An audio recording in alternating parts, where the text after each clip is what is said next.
So, what about men? If you can't read that, it says, I think I'm supposed to have a mentor, but I don't know why.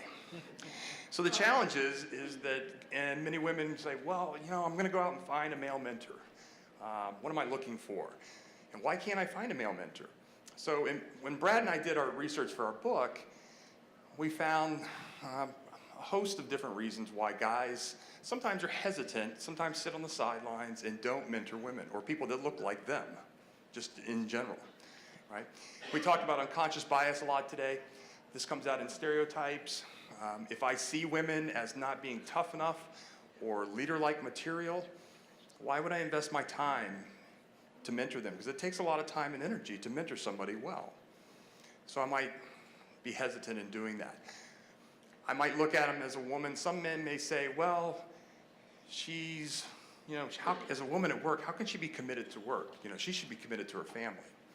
And then if she does put in all the extra hours, God forbid all 80 hours, then she's a really lousy mom and spouse, right? She gets judged the other direction too. So we see the double bind plays out in lots of different ways. So unconscious bias is a part of that. But there's more, right? There's other reasons guys are on the sidelines. Some of us are really anxious about having an intimate, non-sexual relationship with a woman at work. As a guy, I know what the relationship looks like with my wife. Very comfortable with that. I know what the relationship looked like with my mother. Was very comfortable with that. And I have a daughter, and I know what that relationship looks like, and I'm very comfortable with that. But going to work and having, again, this very close personal relationship, because, again, mentoring is more than just the professional. It's the holistic perspective of mentoring somebody. This close personal relationship with somebody at work, a woman in this case, some guys get really anxious about that. So there is a little bit of anxiety we need to be aware of. Perceptions. What will my coworkers think? What will my peers think? What will my boss think if I start spending all this time with this younger, more junior woman? People will talk. Oh my God. What about, in some cases, we have different levels of relationships with our spouses and our partners out there. What about, what will they think if I start spending all this time with this, again, this younger, more junior person at work? And this works both ways on the cross-gender, by the way. Again, how will they feel about that? So sometimes we're worried about perceptions out there. And then finally, some guys are just worried about, like, look, I want to do the right thing here, and I do want to mentor people who don't look like me. But in the case of women in particular, what if I say the wrong thing? What if I do the wrong thing? Oh my God, I might offend the person. I might, next thing you know, I'm back into HR with a sexual harassment claim. So these are things that guys talk about in certain circles, in certain spaces where they feel comfortable talking about this.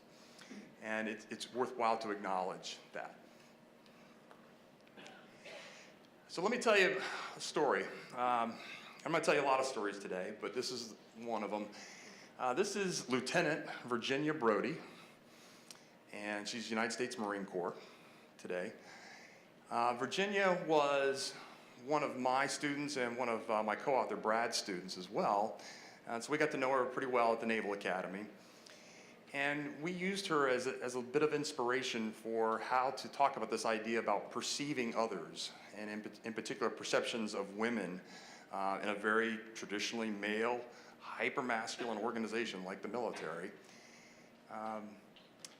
When you meet Virginia, oh, by the way, she was one of the smartest, brightest students I ever had.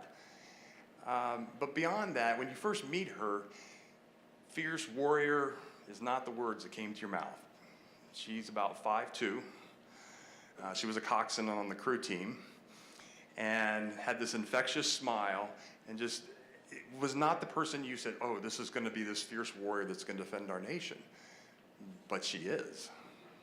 And the thing that we always we talked about a lot was remembering that she is going to go lead sailors and Marines, mostly Marines for her, into combat. And she is.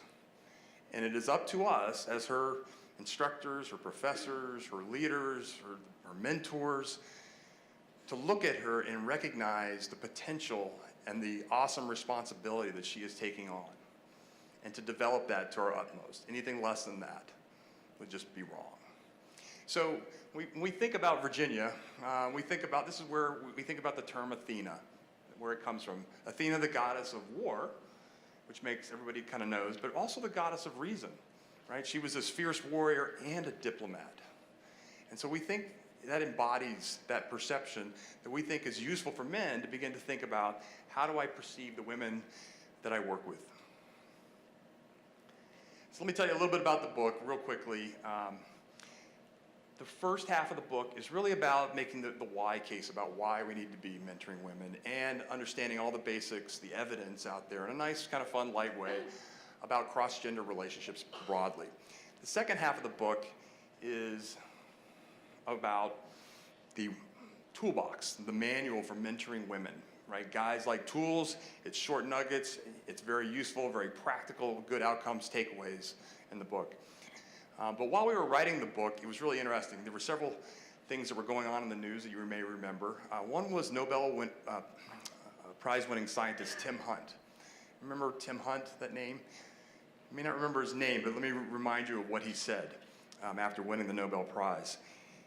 He said, as he was being interviewed, they asked him, what do you think about women? And he was a physicist, I think. What do you think about women working in the lab? And he goes, oh no, can't have any women working in the lab. And they're like, why? And he said, because three things happen when you allow women to enter the lab. You fall in love with them, they fall in love with you, and if you give them critical feedback, they're gonna cry. And then he was shunned, and we haven't seen him since. Not necessarily a bad thing. So that was one of the things that was happening at the time we were writing the book. The second one, not as widely known, but in the Washington Post, they broke a story about congressional staffers, and in particular, female staffers were informally not being allowed to be seen with their congressmen after hours, riding alone in cars, in certain places in the buildings with their congressmen. In effect, they couldn't do their job. Their male colleagues, on the other hand, free reign, free access, right? And it got to the point that it was really disadvantaging. And the Washington Post broke the story about, again, how we're holding them back in that way. The last story I'll share with you is what happened, and this hurts because it's close to home with the military, is, you may not have seen this, but in the Marine Corps, they fired a female colonel. She was the commanding officer of a recruit training battalion down in Paris Island. You want to know what they fired her for? Being too assertive and aggressive. I work with a lot of Marines. Nobody has ever accused them of being too assertive or too aggressive. And so it was kind of the coup de grace as we were thinking about this and writing the book. The last thing I would share with you is we were doing this. A lot of people say, you're two dudes writing about gender and mentoring to other guys. You do realize you're dudes, right? And we're like, yeah, we kind of get that. And they're like, well, where's the women's voice in this? And we're like, wow, that's a great point. So we went out, and with a lot of help, we were able to interview almost 30 of the most high-flying women across industries and professions in this country. It was a very humbling experience to sit there and be able to do this, but you're going to hear their voices, and I'm going to share their stories with you today about what they said works for them, and in particular about what they said about their male mentors. And then we went back and interviewed their male mentors and asked them about how that relationship worked. So I'm going to share that with you. So here comes some of the best practices, and we're going to run through these quickly so I can keep Ray on time here today.